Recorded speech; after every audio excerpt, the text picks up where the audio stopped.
Baiklah Puan, sebentar tadi kita telah pun tahu apakah secara ringkasnya undang-undang kontrak. Selepas ini kita nak tanya pula, apakah prinsip-prinsip asas dalam memastikan kontrak itu menjadi kontrak yang sah?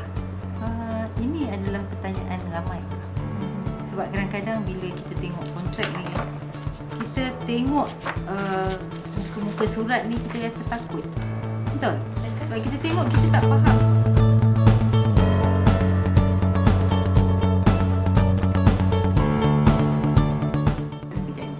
Seterusnya Puan, jika mana-mana pihak telah pun berkontrak dan pihak-pihak ini ingin membatalkan kontrak tersebut, apakah jalan penyelesaian ataupun kita kata prosedur penting untuk mereka?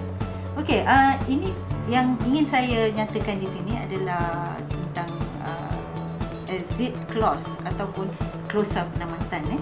Kita perlu fikirkan bahawa setiap perjanjian tu tak semestinya akan bahagia sampai di hujung jalan. Tidak akan semestinya sempurna dan disempurnakan di hujung jalan. Jadi kita sebagai peguam, kita kena memasukkan klausa-klausa ini untuk memastikan keadilan diberi kepada sama ada penjual atau pembeli, kepada kedua-dua pihak. Kerana contohnya seseorang itu tidak mempunyai kapasiti untuk meneruskan perjanjian. Tiba-tiba orang tu jadi bankrupt. Tiba-tiba rumah tu terbakar. Bagaimana kita nak stopkan? Kita nak berhentikan? Atau tiba-tiba saya tak berminat untuk meneruskan. Jadi kita perlukan klausa penamatan ini. Dan yang saya suka melihat kadang-kadang kita bila kita peguam ni, kadang-kadang bila buat agreement, dia ambil agreement standard, letak saja. Dia tak fikirkan apa remedy. Apa akan berlaku kalau satu pihak melanggar atau breach, melanggar kontrak tersebut. Jadi remedy itu penting. Remedy ada bagi kedua, sama ada you nak impose ataupun you nak menegaskan dalam di bawah kontrak sendiri, ataupun you boleh minta di bawah specific performance.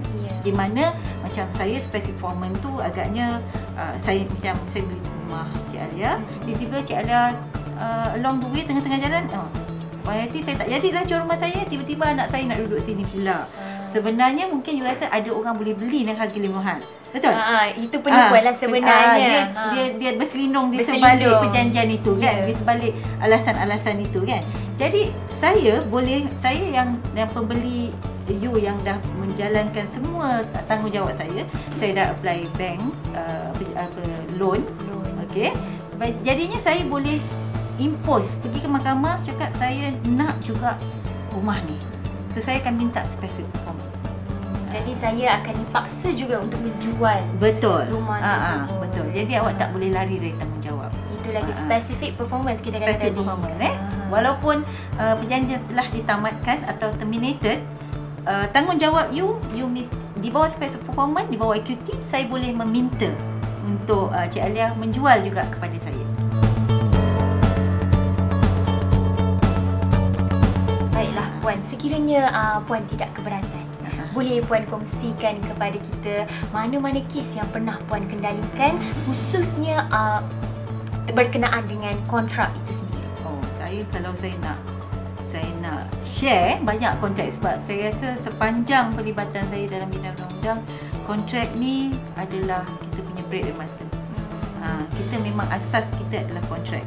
Kita bermula pada kontrak konvensi, kemudian kita naik kepada kontrak corporate contract. Contohnya macam setahun yang lalu kami telah menjadi drafter ataupun yang membuat draft bagi Islamic Syariah Compliance, di mana kita membuat perjanjian. Kita tak boleh sebut siapa kita punya klien, betul, bawa etik. Jadi kita membuat satu perjanjian untuk pinjaman bagi sebuah syarikat di bawah kementerian, syarikat di bawah kementerian yang memberikan wang atau bantuan keuangan kepada ahli-ahlinya. Jadi di dalam itu kita belajar bahawa kenapa kebanyakan mereka suka pergi kepada syariah compliance. Kenapa? Kerana di situ kebanyakannya adalah memerlukan negosiasi dan persetujuan dua pihak.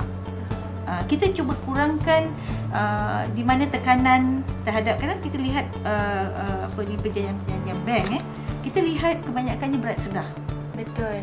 Jadi di dalam perjanjian ini kita juga cuba membantu peminjam. Itu yang digalakkan dalam syariah compliance. Dan itulah antara kes-kes yang pernah Puan kendalikan untuk menerapkan syariah compliance ataupun undang-undang sepatutnya datang dengan kemanusiaan. Betul. Dia bukan saja kita cakap pasal undang-undang kita mesti paksa orang. Kita mesti tangkap orang. Orang mesti kena masuk penjara. Tak boleh. Orang yang salah mesti kena dihukum. Tak boleh. Kita memikirkan kena ada satu balance di dalam kehidupan. Jadi baru kita rasa kita ada tanggungjawab kita kan sebagai seorang Islam. Kita akan rasa pemikiran kita, apa pekerjaan kita itu adalah lebih menenangkan. Betul. Saya tak kata ia mudah, tapi ia boleh dicapai. Betul. Terima kasih Puan.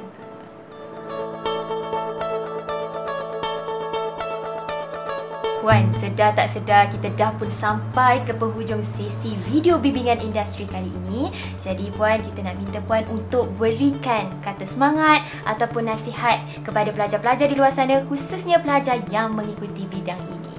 Silakan. Baiklah, pertama kali bagi pelajar-pelajar, saya dah mengalami apa yang mereka lalui. Pelajaran undang-undang kontrak ini tidak mudah. Saya di universiti dulu pun ada 2 semester, iaitu undang-undang kontrak 1 dan undang-undang kontrak 2 yang perlu kami belajar. Banyak kes, banyak elemen-elemen yang perlu kita pelajari, tetapi jangan putus asa. Sebab kita kena tukar minda kita. Kita kena faham bahawa undang-undang kontrak itu sangat penting kerana ia melibatkan kehidupan kita.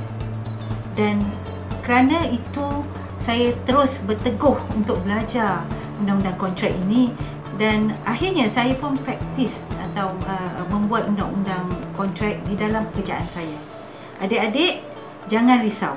Bila kita sedar bahawa kepentingan itu ada dan kita mengetahui hak-hak dan kita boleh membantu klien-klien kita ataupun dalam pekerjaan, di dalam perdagangan, kita tahu apa yang kita pentingkan dalam perjanjian-perjanjian, kita akan pasti merasakan undang-undang kontrak ini amat menyeronokkan.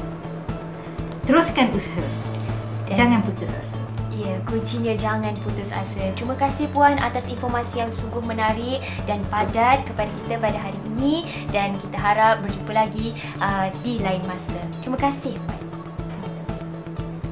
Baiklah, itu saja untuk perkongsian video bimbingan industri kali ini. Kita berjumpa lagi di video yang akan datang dengan topik yang berbeza dan informasi yang lebih menarik. Jumpa lagi. Assalamualaikum.